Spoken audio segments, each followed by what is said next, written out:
Olá pessoal, sejam bem-vindos mais uma vez a esse vídeo, essa linha que eu vou tentar explicar para vocês um pouquinho mais sobre os assuntos do aeromodelismo, tá? Eu tinha inicialmente projetado essa aula para falar sobre motores ESC, mas eu acabei gravando algumas coisas e ficou um pouco longa. Então, eu comecei o seguinte, eu vou fazer um paralelo sobre energia elétrica e água. Eu acho que fica mais fácil para vocês entenderem, para quem não tem tanto contato com energia elétrica, quando se faz um paralelo com água, tá? Acho que ficou legalzinho, vai dar para ter uma boa noção sobre o geral, tá? Depois eu explico alguns conceitos sobre energia elétrica, principalmente potência, que é algo bastante recorrente no nosso meio, né? E depois eu explico sobre motores brushless e o seu funcionamento. Tá? A explicação sobre ESCs vai ficar para a próxima, porque só sobre isso que eu já fiz já deu acho que mais de 50 minutos, ou beirando 50 minutos, tá? Então eu vou separar, porque senão vai ficar muito extenso e cansativo, tá ok? Então espero que vocês gostem, vamos aproveitar. Vamos lá pessoal, vou começar então o paralelo que eu falei entre energia elétrica e água, tá? Eu fiz um desenho aqui atrás que eu vou usar para explicar para vocês. Tá ok? Primeiro, desculpas pelas minhas habilidades com artes gráficas, tá ok? Bom, vamos lá. Vou virar aqui, tá? Isso aqui é um reservatório de água, tá? E vocês podem ver aqui que a gente tem um nível de água. Eu coloquei aqui 5 metros, só para exemplificar, tá ok? E aqui eu tenho dois canos no mesmo nível. Um cano mais fino e um cano mais grosso, tá ok? Bom, o que a gente pode tirar daqui? A primeira conclusão óbvia. Bom, no cano mais fino, eu vou estar obtendo menos água, certo? E no cano mais grosso, eu vou estar obtendo mais água, tá ok? A pressão com que a água está saindo aqui é a mesma, tanto nesse cano quanto nesse cano, certo? Então elas vão jorrar aqui mais ou menos a mesma distância, tá ok? Por quê? A pressão é dependente do nível da água, certo?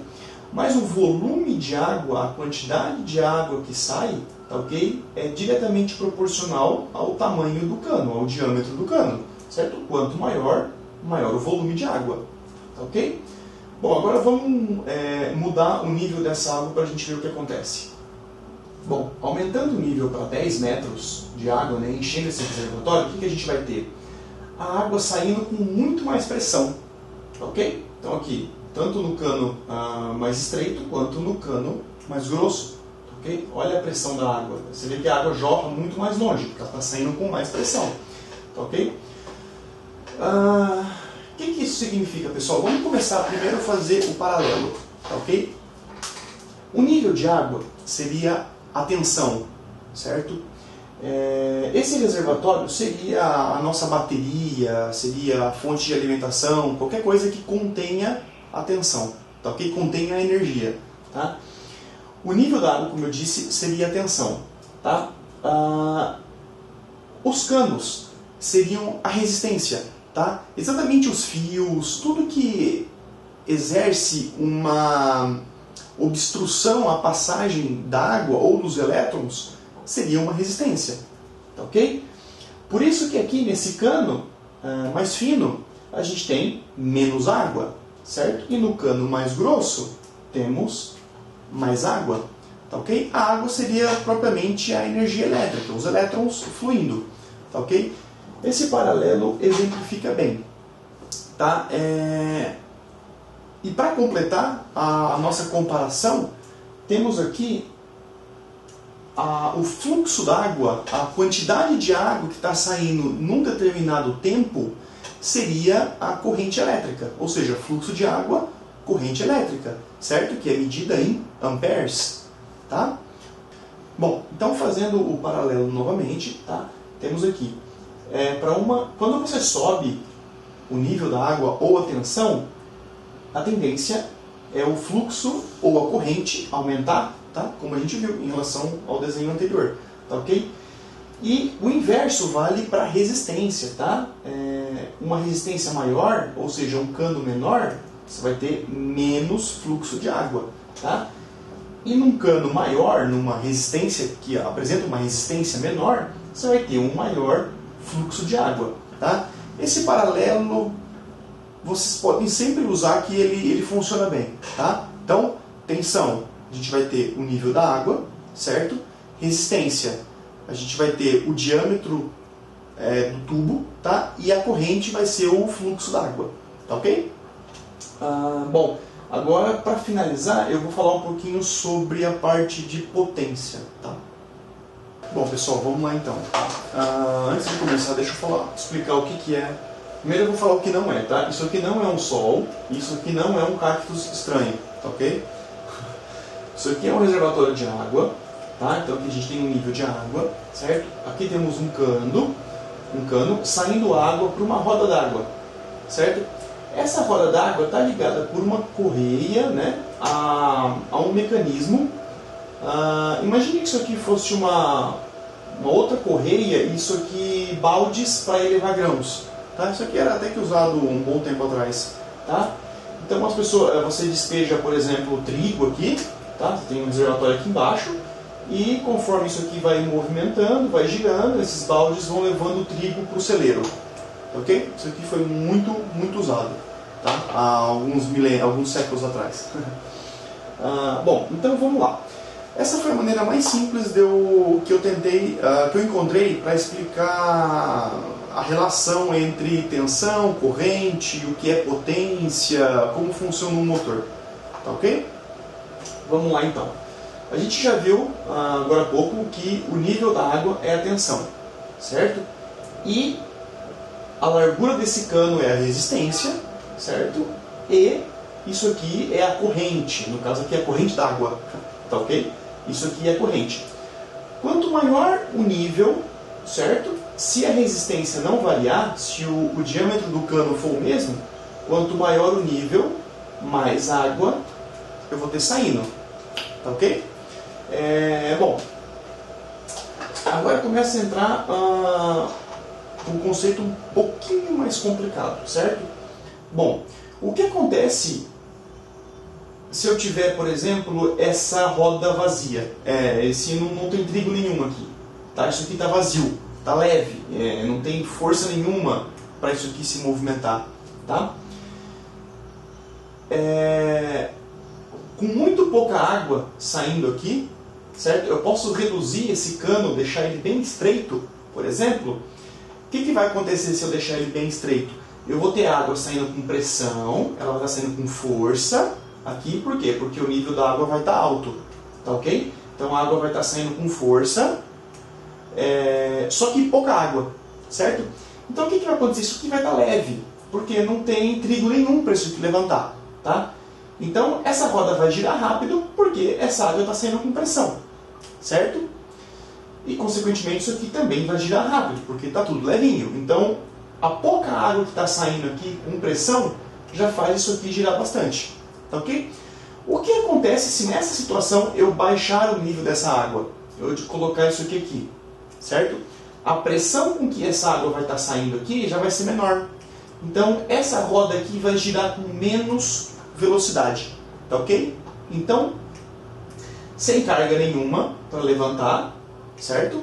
E nível de água muito alto, a nossa roda d'água gira rápido. Se eu baixar o nível de água, ela gira mais devagar, tá? Agora o que acontece se eu tiver, eu estou com o nível de água alto, ela está girando bem rápido, não tem força nenhuma para fazer aqui, tá? Se eu começar a colocar trigo aqui, certo? Eu começar a pôr peso para essa roda levantar, o que vai acontecer? Essa pressão da água já não vai ser suficiente para fazer essa roda girar rápido. Ela vai começar a girar mais devagar. Quanto mais peso eu colocar aqui, mais devagar ela vai girar. Tá ok? O que eu tenho que fazer para isso aqui, mesmo com peso, com carga, continue girando rápido? Eu tenho que aumentar o diâmetro desse cano. Eu tenho que aumentar a vazão da água ou a minha corrente. Tá ok? Então, aqui mesmo que eu baixar o nível d'água, eu vou continuar girando mais devagar, mas para eu levantar a carga, eu vou ter que ter muita água. Então a gente tem uma relação aqui entre a carga aplicada no nosso mecanismo com o volume de água. Quanto maior a carga que eu preciso levantar aqui, maior o peso que eu preciso levantar, mais volume de água eu preciso, certo? Veja que não necessariamente a pressão da água. Sabe quando você pega uma mangueira da sua casa, por exemplo, e aperta, tampa o bico da mangueira e deixa um pequeno orifício e a água sai com bastante pressão? Então, é a mesma coisa. Ela tem pressão, certo? Porque a tensão está alta, né? O nível está alto, só que é pouca água. Ou seja, a pressão é alta, mas ela tem pouca capacidade de exercer trabalho, certo? Exatamente a mesma coisa. Então, a pressão da água geralmente vai me dar a velocidade que isso aqui vai girar, certo? Especialmente se eu tiver sem carga aqui, tá? E o volume de água vai me dar a capacidade que eu tenho de colocar carga nesse mecanismo. Quanto maior o volume de água, mais carga ele aguenta levantar, tá ok? Isso acontece exatamente como os nossos motores, tá ok? Quanto mais força ele precisa fazer, tá? Maior a corrente você precisa aplicar no motor, tá ok? Então, por exemplo, num helicóptero, quando você aumenta o passo da pá, você aplica coletivo e aumenta o passo da pá, você está aumentando o trabalho exigido, o trabalho que o motor precisa entregar, a força que ele precisa fazer. Então, maior a corrente que a tua bateria, o teu ESC vai ter que entregar para o motor, tá ok? E já a velocidade com que o rotor gira depende da tensão, certo? Então, se a sua tensão estiver baixa, o teu motor não vai conseguir girar muito rápido, tá ok? Bom, eu só fiz um paralelo aqui, mas isso eu vou explicar melhor na parte de quando eu estiver falando de motores, tá ok? Então, o que é importante é entender a relação entre tensão, que é o nível da água, a corrente, a resistência, que seria o diâmetro desse cano, e o que tudo isso tem a ver com o esforço realizado pelo motor, tá? A força que ele vai fazer para girar, né? A carga que ele vai levantar e a velocidade que ele vai girar, tá ok?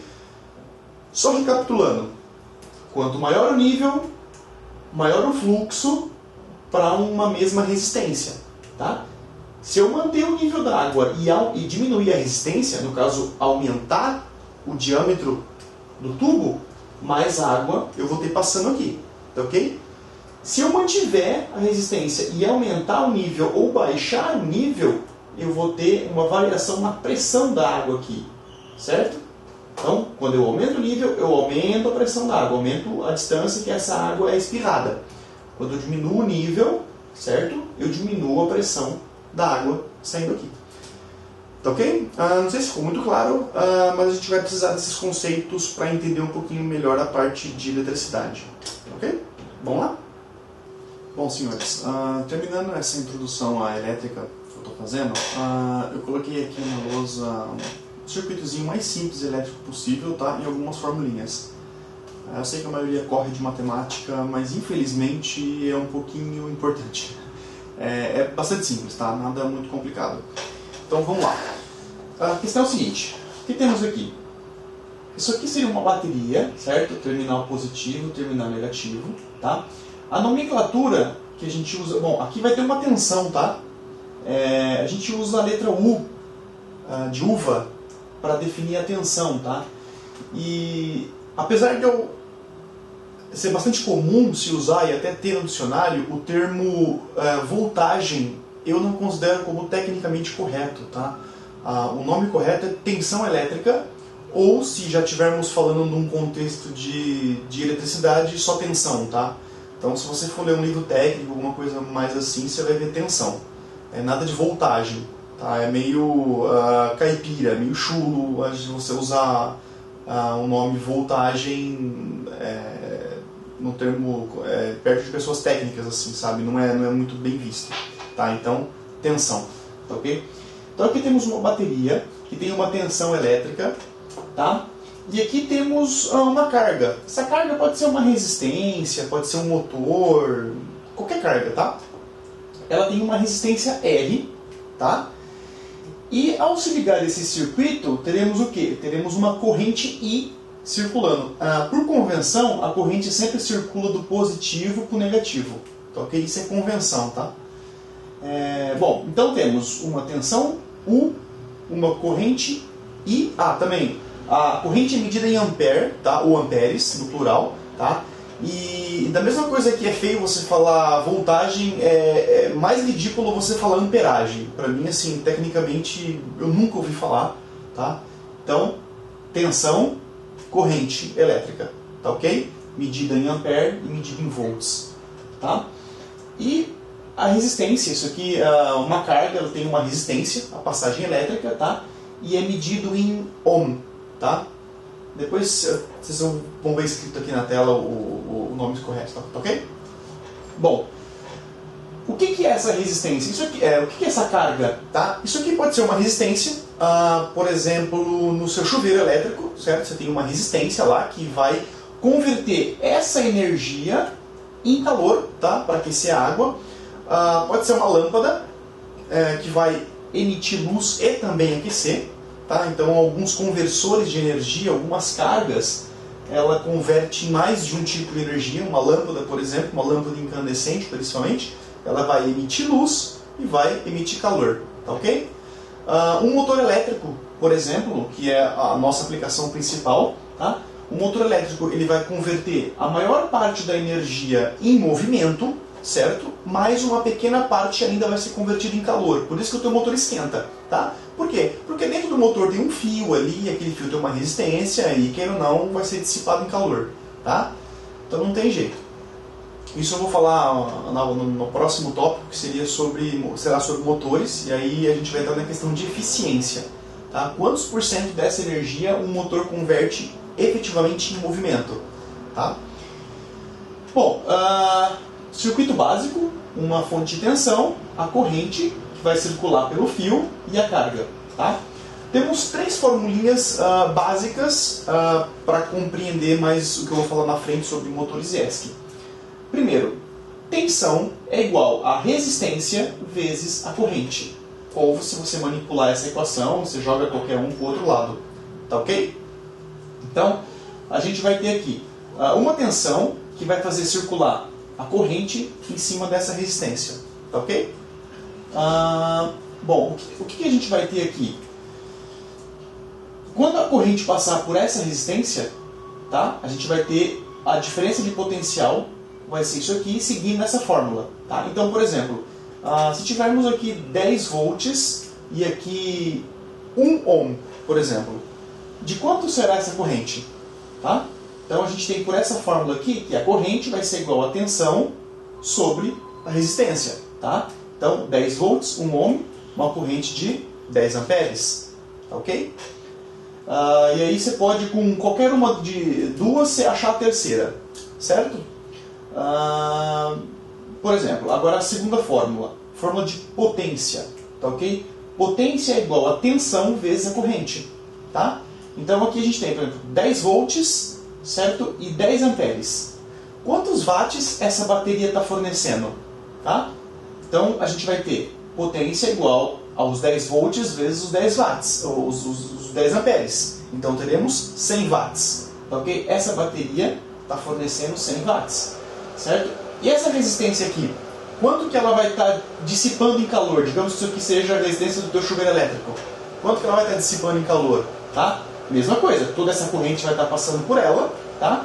E toda essa energia vai estar sendo dissipada em calor. Então vamos ter os mesmos 100 watts aqui, tá ok? E por fim, uma que eu considero a fórmula mais importante, tá? Pra gente, principalmente na parte de cálculo de potências lá pra frente, tá? Juntando essas duas primeiras, a gente vai ter a terceira, tá? Vai ser a potência igual a resistência vezes o quadrado da corrente, tá ok? Por que essa fórmula é tão importante? Porque ela nos diz que a potência dissipada aqui, então digamos que nós temos um motor aqui, a nossa carga é um motor, tá? Uma parte aqui, então a gente tem uma resistência ínfima do fio, vamos pôr 1 ohm, tá? Geralmente é muito menos que isso, mas só para facilitar os cálculos, tá? e a gente tem 10 amperes passando por esse fio. Então qual que vai ser a potência dissipada? Bom, vai ser a potência igual a resistência 1 vezes o quadrado da corrente. Então 10 vezes 10, 100, vezes 1, 100 watts. Tá ok? E se eu dobrar a corrente, em vez agora de 10 amperes, temos 20 amperes. Tá? Mesma coisa. Resistência, que é 1, vezes o quadrado de 20, que é 20 vezes 20, 400, vezes 1, 400 watts. Ou seja, nós dobramos a corrente e quadruplicamos a potência. Tá? Então, de 100 watts, passou para 400 watts. Tá ok? Por que isso é importante? Porque nos sistemas atuais, a gente vê cada vez mais crescendo a tensão do sistema. Tá? Antes, a gente tinha helicópteros pequenos com 3S, tá? Que trabalha aí nos 12 volts. Depois subiu para 6S, que são aí 25 volts. Depois 12S, que são 50 volts. Por que a tensão vai subindo? Exatamente por isso, para poder baixar a resistência. Baixar a corrente do sistema, tá? Então aqui, a gente tem por essa segunda fórmula aqui, que a potência é a tensão vezes a corrente. Então, se você dobra a tensão, para você manter a mesma potência, você diminui a corrente pela metade. Tá ok? Então eu posso ter, por exemplo, 10 volts e 10 amperes para ter 100 watts. E posso ter também, vou dobrar aqui, 20 volts e 5 amperes. Ou seja, dobrei a tensão, diminui a corrente pela metade e mantive a mesma potência. É isso que a gente faz nos nossos aeromodelos. A gente vai cada vez mais subindo a tensão, tá? Para a corrente não ter que ficar muito alta. Então a gente sobe a tensão, a potência sobe e a corrente fica naquele nível. Por quê? Porque se a gente subir a corrente, as potências envolvidas aqui, tá? Principalmente de perdas, tá ok? Como eu falei, você tem a potência útil, tá? No motor. Ele vai estar convertendo em energia mecânica, que é a potência útil, tá? Só que temos também a potência que é perdida em forma de calor, que é diretamente proporcional à resistência do fio. Tá ok? Então, conforme a gente sobe a corrente, os aquecimentos vão aumentando. Então, aquecimento no fio, aquecimento no motor, que é fio enrolado, tá? Aquecimento no ESC, que também tem trilhas lá, tem componentes que dissipam calor, dissipam essa energia em forma de calor, tá ok? Por isso que cada vez mais a gente vai subindo a tensão na tendência de baixar a corrente, para você minimizar essas perdas por aquecimento. Tá ok? Tentei ser claro, tá? Espero que vocês tenham compreendido um pouquinho o porquê dos sistemas de alta tensão, cada vez mais estamos subindo a tensão, e quão importante é diminuir a corrente, porque a dissipação de calor sobe com o quadrado da corrente. Tá ok? Bom, próxima etapa agora, vamos para motores, beleza? Em pé. Bom, nessa parte vamos falar um pouquinho sobre os motores brushless, tá? Eles praticamente revolucionaram o modelismo, tanto aero, quanto L, quanto carros. Realmente são motores com muita potência em pouco peso. Assim, tamanho também, né? Então, assim, é praticamente covardia nós compararmos um motor brushless com um motor a combustão, por exemplo. Ele vai entregar muito mais potência com menos peso. E potência instantânea, praticamente. Um motor elétrico acelera de 0 RPM ao máximo dele em segundos. Ele é muito rápido, entrega muita potência. Tá? Um motor brushless elétrico, ele é praticamente duas partes, tá? Sendo que uma delas é móvel, montada em cima de um rolamento. Tá? Dá uma olhadinha aqui na figura ao lado. A gente vai ter um motor dividido, tá? O rotor dele, que é a parte que gira e é composto por ímãs, tá? E o estator dele, que é uma bobina, tá? Que são os enrolamentos, os enrolamentos de fio, né? E, bom, na figura você pode ver que o estator está na esquerda e o rotor na direita, tá? Ele é extremamente simples no fio. Eu até brincava com alguns amigos meus que fabricavam motores, que eu falava que isso aí não tem segredo, é fio enrolado, né? Não tem, mas é brincadeira. O problema é que existem 1000 maneiras de você enrolar um fio, né?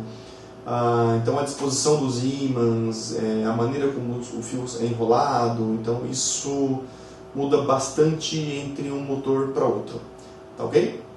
Bom, a gente tem basicamente dois tipos de motores, tá? Que seria os motores in-runner e os out-runners, tá? Os in-runners significa que é a parte central dele que gira, ou seja, o ímã fica no centro, tá? E o estator, que são as bobinas, fica na parte externa, ao contrário dessa foto que eu acabei de mostrar, tá ok? Já os motores out-runner, como esse que eu acabei de mostrar, fica as bobinas no centro, tá? E o rotor, os ímãs, ficam na parte de fora, tá ok? Qual que é a diferença de um modelo para outro? Basicamente uma diferença. Os motores in-runners são motores feitos para girar muito. Ele tem altíssima velocidade, tá? E, por consequência, menos força. Então você pega, por exemplo, L-modelos menores, ou até mesmo aviões, né?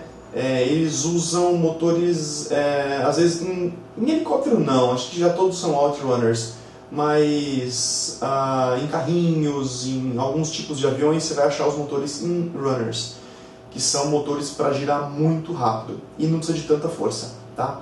Já nos helicópteros, hoje, basicamente, são os outrunners, que são motores que giram mais devagar, porém com muito mais força, muito mais torque, tá ok? Essa seria a básica diferença entre eles. Daqui para frente eu só vou tratar sobre motores outrunners, tá ok? Que são o básico do L-modelismo, tá ok? Bom, nomenclatura. O que é aquele nome que a gente vê nos motores? 4025, 4525, 4035, tá? Bom, isso basicamente é o tamanho do estator, tá? O tamanho das bobinas. Então a gente pega, por exemplo, num helicóptero grande, um classe 700, usa um 4035, por exemplo. Esse 40 é o diâmetro do motor, do estator, desculpa. Então o estator dele tem 40 milímetros de diâmetro, tá? E o comprimento dele 35 milímetros, tá bom? Então os dois primeiros dígitos seria o diâmetro do estator, não é do motor, tá? É do estator. E os últimos dois dígitos seria o comprimento do estator, a altura dele, tá ok? E aí, outro parâmetro muito usado é o KV, que o pessoal fala, né? Que seria a taxa de rotação por volt. O que isso significa? Um motor de 1000 kV significa que ele gira a 1000 RPM por volt que você aplicar nele, certo? Então se você pega um motor de 1000 kV e aplica 10 volts em cima dele, ele vai girar a 10.000 RPM, certo? Em geral, quanto menor a constante de tensão, que é o nome desse KV, certo? Quanto menor, menos o motor gira e mais forte ele é, mais torque ele tem. Então é por isso que é bastante comum você pegar nos helicópteros maiores, tem KV baixo, 520 kV, 480 kV, certo? E os helicópteros menores, os 450, está lá na faixa dos 2.000, 3.000 kV, tá ok? Isso também está relacionado ao tipo de bateria que alimenta esse helicóptero. Então você pega um 450, por exemplo, que a maioria é alimentado com 3 células de lipo, tá? Então a gente está falando aí dos 12 volts. Então você tem uma tensão baixa. Então você precisa de um motor de alto KV, porque ele vai ter pouca tensão, então ele precisa girar muito para cada volt que você coloca em cima dele, tá? E já os motores maiores, usados em helicópteros grandes, a gente está trabalhando aí com 12S já, tem alguns 800 com 14S. Então 12S, estamos falando de 50 volts, tá? Então é muito mais tensão. Então a ideia é você ter um motor de KV menor e muito mais torque. Então ele gira menos, mas com muito mais força, tá? Então a relação de engrenagem também, de pinhão e main gear, vai ter que ser levado em conta o KV do motor que você está usando, tá? Então se você está usando um motor de KV menor, você precisa de uma relação também menor, tá? Um pinhão grande, por exemplo, para a tua main gear. Por quê? Porque esse motor vai girar pouco, porém com muita força, tá? Então com um pinhão maior, a transmissão, a redução de velocidade vai ser também menor, porém a transmissão de força é maior, tá? Assim, não precisa se preocupar muito com esses detalhes. Geralmente, para cada helicóptero, o fabricante recomenda mais ou menos quantos kV tem que ter o motor, tá? A ideia é basicamente essa. Se você for usar um motor de kV menor, o fabricante especificou 560, eu estou com de 500. Você pode, às vezes, aumentar um dente no pinhão para bater a rotação que você quer, tá ok? Uma coisa importante do motor é você conseguir definir a máxima rotação dele. Então, vamos pegar, por exemplo, para facilitar as contas, um motor de 500 kV, por exemplo, e você vai alimentar ele com 50 volts, 12S, tá? Qual seria a rotação máxima dele? Seria 500 RPM vezes 50 volts. Teríamos 25.000 RPM. Na realidade, você precisa descontar a eficiência do motor. Um bom motor hoje, como um Pyro da Contronic, por exemplo, tem uma eficiência aí de 91%, uns motores menos eficientes, aí 85%. Então o que você faz? Você pega esses 25.000, tá? E multiplica, por exemplo, por 0,9, 90% de eficiência. Tá? E aí você vai ter a máxima rotação do motor, certo? Bom, tendo a máxima rotação do motor, você vai ter o seguinte, eu quero que o rotor do helicóptero gire a 2.000 RPM, por exemplo. Tá? Mas o meu motor, vamos simplificar as contas, está girando o máximo a 20.000 RPM. Então, qual que é a relação de pinhão? Você quer reduzir 20.000 para 2.000. Tá? Então, você precisa ter uma relação entre pinhão main gear de 10 para 1. Tá? Tem que levar em conta também que a tua tensão vai cair. Ela vai cair para 44 volts, por exemplo, 42 volts, dependendo até quanto você voa. Então o motor já não vai ter 20.000 RPM. Com 42 volts, por exemplo, ele vai ter aí 16.000. Tá? Então você precisa começar a usar esse parâmetro para fazer o cálculo do seu rotor.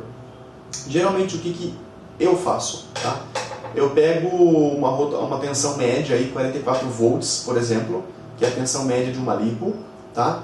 E uso ela como referência. Aí eu calculo, 44 vezes 500 kV, por exemplo, dá X, multiplico pela eficiência do motor, 0,9, por exemplo, vou ter a rotação máxima do motor a 44 volts, tá? Aí eu vejo, eu quero que o helicóptero esteja a 2.000 RPM, e aí eu calculo a relação da main gear, tá ok? Um pouquinho de matemática, complicou um pouquinho, tá? Daqui pra frente vai complicar um pouquinho mais, tá? Mas basicamente é isso. Bom, o próximo passo da gente, que eu posso falar para vocês, rolamentos do motor, tá? Tem fabricante por aí que recomenda lubrificação de rolamento a cada 5 voos, 10 voos, tá? Eu não compraria um motor que o fabricante recomenda lubrificar rolamento, tá? Por quê? Porque ele está usando rolamento ruim. Isso é básico, tá? Bons motores usam rolamentos selados, tá? Ou blindados, com lubrificação de graxa, de alta qualidade, que você pode rodar muitos e muitos e muitos ciclos sem ter que mexer na lubrificação do motor, tá? Voltando, por exemplo, ao exemplo do Pyro, da Contronic. A Contronic simplesmente fala que você não precisa lubrificar rolamento. Ele vai simplesmente durar. Por quê? Porque são bons. Você pode fazer 500 voos com o helicóptero que o rolamento vai estar lá bonito. Tá? Então assim, eu não gosto de ficar lubrificando o rolamento. Por quê? 1, é chato. 2, uma vez que você jogou óleo no rolamento, esse óleo vai limpar a graxa original de fábrica dele. E aí, meu amigo, você vai ter que fazer o óleo ele é muito fluido, né? Ele é pouco viscoso, então conforme o motor gira, esse óleo ele escapa do rolamento, tá? Diferente da graxa. A graxa ela é grossa, então ela gruda, né, nas esferas e nas pistas e ela não sai com tanta facilidade, tá? E a graxa ela ajuda a refrigerar o rolamento, que é uma das peças que esquenta bastante, tá? Quando você põe óleo, ele é muito fino, então ele esquenta muito rápido. Então você pega motores com lubrificação ruim, ele vai esquentar muito, entre outras coisas. Tá? Então eu não gosto de ter que lubrificar rolamento. Eu particularmente acho errado. Tá? Se o fabricante fala para você lubrificar, sei lá, lubrifica, mas eu não compraria um motor desse. Eu prefiro motores que são livres de manutenção para rolamentos. Tá ok? Ou qualquer coisa, compra o teu motor, por exemplo. Você gosta dessa marca? Cara, compra, roda sem lubrificar. Quando o rolamento ficar ruim, abre ele e coloca um bom rolamento. Também é uma saída. Tá ok? Bom, agora eu vou falar de uma parte um pouquinho mais complicada, que seria a maneira como o motor pode ser enrolado, tá? A bobina dele. Então, a gente tem dois tipos de enrolamento de bobina, tá? Um a gente chama de delta, ou triângulo, tá? E o outro a gente chama de Y, ou estrela. Dá uma olhadinha aqui na figura ao lado, tá? O enrolamento em Y, ou estrela, é o da direita, tá? E o delta é o da esquerda. Delta, ou triângulo, né? Exatamente porque a figura se parece, tá?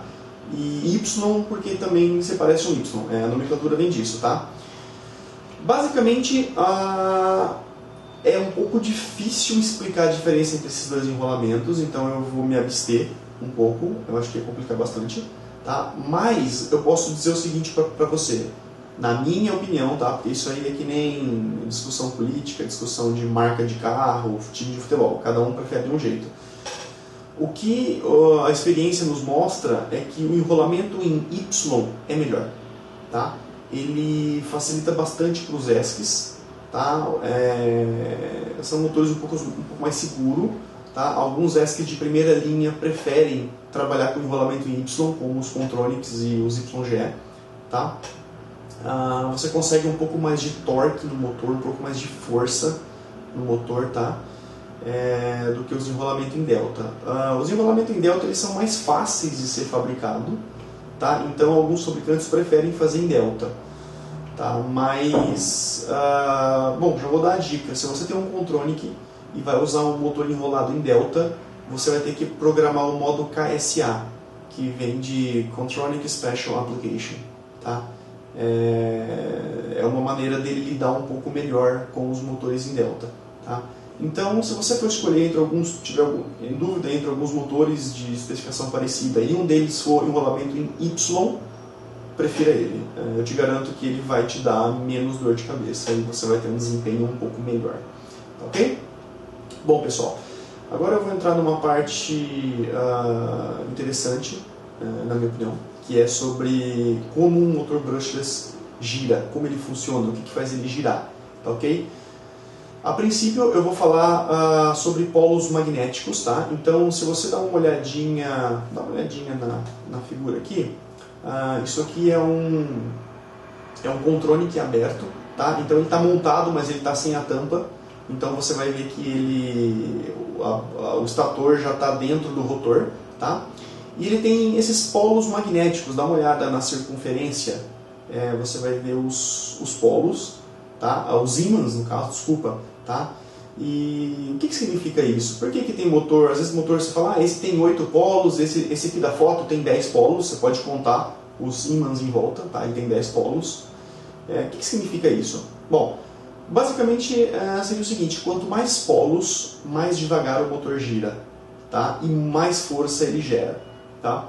A gente tem alguns números bonitos, geralmente 8 e 10 polos são números bastante comerciais, são motores que têm bom desempenho, tá? Tem alguns motores de 14 polo, já tem algumas peculiaridades para esses motores, talvez não seja qualquer ESC que toca eles, tá? E também tem motores de 12 polos, apesar de não ser muito comum, tá? Mas eu acho que a maioria do mercado é 8 e 10 polos, tá ok? Então, quanto mais polos, mais devagar gira o motor, tá? Eu vou colocar, eu vou sair da tela agora, tá? Vou colocar uma imagem para vocês que eu vou explicar como que um motor gira, tá? A explicação, eu tentei ser o mais sucinto possível, eu demorei um dia para fazer esse diagrama que eu vou mostrar para vocês, então eu espero que tenha ficado legal, tá ok? Então vamos lá. Bom, pessoal, vou tentar explicar para vocês de uma forma simplificada, se é que seja possível, como que o motor funciona, tá? Bom, aqui a gente tem o motor aberto, como eu já falei antes, esse aqui é o estator, tá? Onde tem as bobinas com os fios enrolados, tá? e esse aqui é o rotor, a parte que gira com os ímãs, tá? Vamos começar pelo estator. Bom, nós temos 3 fios aqui. Já algumas pessoas já me perguntaram se isso aqui é que nem fio de servo, é positivo, negativo e sinal. Não, não é assim, tá? O que isso significa? Bom, vamos lá. Esse motor aqui, se vocês contarem, ele tem 12 bobinas, né? 1, 2, 3, 4, 5, 6, 7, 8, 9, 10, 11, 12 bobinas, tá? O que significa esses fios? Significa o seguinte, para simplificar, tá? Na realidade é um pouquinho mais complicado, mas simplificando para entender melhor, é o seguinte, entre 2 fios desses, tem sempre 4 bobinas, certo? Então, por exemplo, entre o azul e o verde, certo?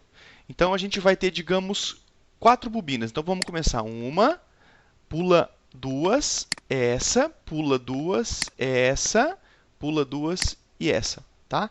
Então, essas 4 bobinas aqui estão ligadas entre os fios azul e verde, aciona elas, tá?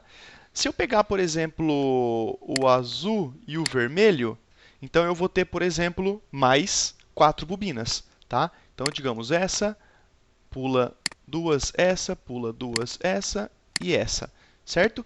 E para finalizar, entre o verde e o vermelho, a gente tem as outras 4 que sobraram, tá? Então, sempre você pega o número total de bobinas e divide por 3. É assim que funciona, tá ok? Então, cada vez que você energiza 2 fios desses, você vai estar acionando um conjunto de 4 bobinas, nesse caso do motor. Tá? Você vai acionar sempre 1/3 das bobinas existentes quando o ESC energiza cada um desses fios. Deixa eu só limpar aqui.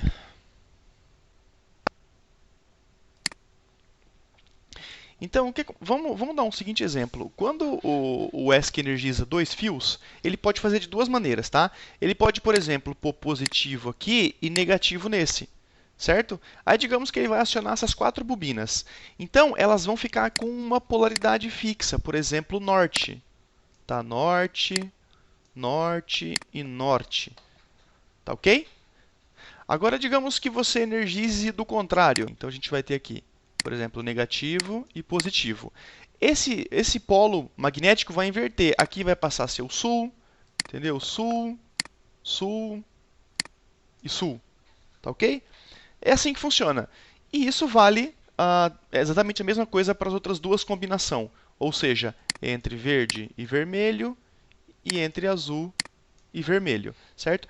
Então a gente pode concluir que se eu tenho 3 possibilidades, 3 conjuntos de bobinas, e eu posso inverter a polaridade delas, então eu tenho 6 combinações possíveis, certo? Eu vou ter, digamos, norte nos 3 conjuntos e depois sul nos 3 conjuntos, tá?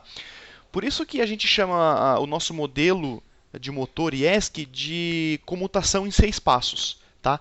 Sempre um ciclo elétrico que a gente chama, tá?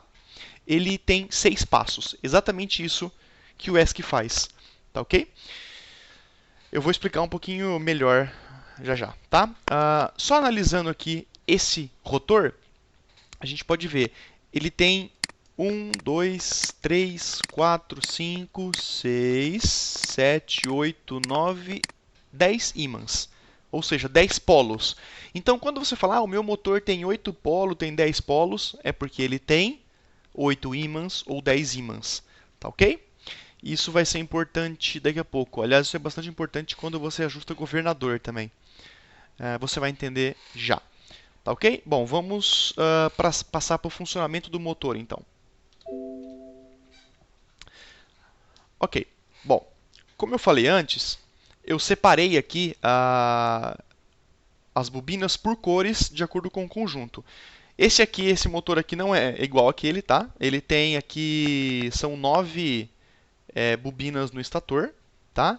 E o rotor dele tem 12 ímãs, tá ok? São 12 ímãs. Então, como que o ESC vai funcionar? Bom, eu vou ter lá os 3 fios. Eu vou chamar esses fios de A, B e C, tá ok? E se eu colocar positivo nele, eu vou colocar em vermelho. E se eu pôr negativo, eu vou colocar em preto, tá ok? Bom, então, primeira coisa, digamos que o motor está parado lá, primeira posição. Então, eu vou colocar AB, tá? A gente chama de AB. Aqui embaixo você vê, a gente tem a comutação aqui, tá? São os 6 passos, tá ok? De comutação possível, tá? Então, vamos lá, vou começar com esse aqui, AB, A positivo, B negativo, tá ok? Aqui eu coloquei a cor da bobina, que eu vou estar exemplificando, positivo na esquerda e negativo na direita, só para ficar fácil. O que vai acontecer? A hora que eu colocar essa fase aqui, na bobina, no conjunto de bobinas vermelhas, eu vou ter um alinhamento desse ímã aqui, ó, ímã azul. Tá vendo? Alinhou, até pus um pontinho vermelho nele aqui para marcar qual que é o inicial. Tá ok? Alinhou o azul, tá vendo? Com a bobina vermelha. Beleza? Assume que esse azul seja norte, vai, só para facilitar. Então aqui gerou o campo sul, tá? Então bobina sul alinha com o norte. Não se esqueçam, campos magnéticos opostos se atraem, tá? Beleza, o que vai acontecer no próximo passo? Vamos fazer mais um chaveamento, tá? Agora a gente vai chavear aqui BC. Sempre nos chaveamentos, o polo anterior permanece. Então, tá vendo? Ó, A positivo, B negativo. Agora eu vou chavear o B e o C. O B continua negativo e o C positivo. Entendeu? Aí depois do C, eu vou mudar CA, o C continua positivo. Então, tá vendo que o anterior sempre permanece, tá? Então, beleza. Então, agora eu vou fazer o quê? Eu vou colocar o B negativo e o C positivo, tá ok? Bom, mais uma vez, a simbologia negativa e positiva aqui, tá? Fase BC, tá? Que é a verde. Então, tá aqui. A hora que a gente criou um campo magnético aqui, tá vendo que o rotor se deslocou? Ele estava aqui em cima, tá? Ele pegou e se deslocou para cá, tá? Esse ímã aqui, que era sul, ele estava aqui, por exemplo, e ele foi atraído por essa bobina verde aqui, que é exatamente a fase que a gente acionou, tá ok? Então, o motor deu literalmente um passo, tá? E esse passo foi de 10 graus, tá ok? Existe uma maneira de calcular esse grau aqui, é bem facinho, tá? No final eu vou explicar. É uma continha de divisão, não tem erro, tá ok? Bom, depois, agora vamos fazer mais um chaveamento, então. Então, agora a gente vai passar aqui pro CA, correto? Então, vamos lá. Chaveei o CA, que é a fase seguinte, a fase amarela, tá ok? Essa bobina azul, esse ímã azul, que estava um pouquinho aqui em cima, ó, vou voltar para vocês verem, olha lá. Ó. Tá vendo? A bobina azul aqui, tá? Aí ela vai ser atraída pela fase amarela. Olha lá, ó. Tá vendo? Beleza, o motor girou, ou seja, ele deu mais um passo, tá ok? Então ele foi para 20 graus. Cada passo desse motor é de 10 graus, tá? E assim por diante. Agora eu vou voltar, tá vendo? Ó? Agora a gente vai para o AB aqui, só que com polaridade invertida. Tá vendo aqui? Ó? A gente tinha A positivo, B negativo. Agora é A negativo, B positivo. Mais uma vez seguindo aquilo que eu falei, tá vendo? Ó? O A permanece negativo. Tá ok? Então vamos lá, mais um chaveamento. Vamos marcar onde está. Ele vai chavear aqui, tá? Então vamos marcar onde está essa bobina aqui, dá uma olhada. Olha lá, ó. Tá vendo? Que o amarelo alinhou aqui e alinhou aqui também, ó. Tá vendo? E também aqui. São sempre os 3 lados. Tá ok? Lembra que aqui em cima era o azul que tinha alinhado na bobina vermelha quando a gente fez A positivo e B negativo? Certo? Era o azul. Agora a gente inverteu a polaridade, tá? E quem que alinhou foi o amarelo. Por quê? Se aqui tinha ficado, por exemplo, sul, aqui ficou norte. Tá ok? Você inverteu a polaridade, tá? E aí tivemos mais um passo, 30 graus. Tá ok? Vamos lá. Então, próxima sequência, a quinta, BC. Tá ok? Vamos lá. Desculpa, pessoal. Eu... sem querer coloquei essa aqui, tá? Ignora ela, algum erro no slide. Bom, vamos riscar ela aqui, ela não existe. Tá? Então, beleza. Próximo passo, a gente vai para o BC, tá? Mais uma vez invertido, aqui era B negativo, C positivo, aqui é B positivo, C negativo. Então, tivemos um alinhamento aqui, tá? Beleza? 40 graus. E por fim, vamos à última, fase CA. Tá? Mais uma vez invertido, tá? Então, vamos ver qual que alinhou. Aqui, amarelo. certo? Está alinhado. Tá? Beleza. E agora a gente volta para o início com um último passo, que a gente volta para o AB, tá? E aí nós temos novamente o polo norte alinhado com o sul aqui, tá ok? Como a gente tinha no começo. Só que antes era esse ímã azul que estava aqui. Agora a gente pulou para o próximo azul, certo? E o motor andou 60 graus. Tá ok? Então a gente pode falar que um ciclo completo um ciclo elétrico, eu costumo chamar desse motor, equivale a 60 graus mecânicos. Tá ok? Então quando o ESC completa um ciclo, o motor gira mecanicamente 60 graus, tá? Quem que define isso? Agora que eu vou explicar de onde vem esses 60 graus. Quem que define isso? Define pelo número de polos do motor. Tá ok? Quanto mais polos o motor tem, menor é o ângulo de giro mecânico desse motor. Você entendeu? Então, se a gente fizer aqui uma continha básica, né? O giro completo tem 360 graus, certo? Eu pego e divido esse valor pela metade dos polos. Na realidade, por que metade? Porque o que me interessa são pares de polos, tá? Porque eu tenho sempre um par de polo, certo? Então, se esse motor tem 12 ímãs, por exemplo, então eu pego 360 e divido por 6, tá? E eu vou ter 60 graus, certo? Significa que cada ciclo elétrico equivale a 60 graus mecânico. Ou, cada volta completa mecânica precisa de 6 ciclos elétricos, tá ok? É por isso que quando você vai setar o teu governador, em alguns motores, como os Castle Creations, por exemplo, ele pede para você falar o número de polos. Por que que ele pede isso? Porque para você definir a rotação de saída mecânica, né, porque eu quero rodar 2000 RPM lá, tá? Desculpa, no caso do motor é bem maior, né? Vai 20.000 RPM, 15.000 RPM, tá? O ESC não está contando o motor, ele não sabe quando que o motor gira, ele só sabe os ciclos elétricos do motor. Então ele consegue, ele é o ESC, né? Ele conta quantas vezes ele vai ter que chavear, tá? Então ele precisa saber que esse motor tem 12 polos e que para esse motor dar uma volta completa, certo? Ele vai precisar de 6 ciclos, ele vai precisar rodar 6 vezes aqui, tá ok? É por isso que você precisa falar o número de polos. Bom, pessoal, eu acho que é isso, tá? Sobre motores, eu tentei ser bastante didático. É complicado o assunto. Se fosse fácil, qualquer um fazia motor, tá? Eu espero que vocês tenham entendido. Eu acho que o básico é saber desses alinhamentos de ímã, tá? Das bobinas. Esse lance de ciclos também ajuda a entender por que você tem que contar o número de ímãs, tá? Espero que eu tenha sido claro e que serviu de alguma utilidade para vocês, beleza? Na próxima etapa a gente vai falar sobre ESCs e aí a coisa vai complicar mais um pouquinho, tá ok? Valeu! Bom, é isso então, pessoal. Espero que vocês tenham curtido aí as explicações sobre energia elétrica e motores brushless. Espero que eu tenha sido claro o suficiente para vocês entenderem e não muito superficial para deixar dúvidas. Tá ok? Bom, se tiverem algumas dúvidas, uma ou mais, né? Deixa aí no próprio canal do YouTube, deixa a sua dúvida, eu vou tentar responder na medida do possível. Tá ok? E para quem ainda não acompanhou, dá uma entradinha no nosso site, www.lmaniarc.com.br, tá aqui embaixo.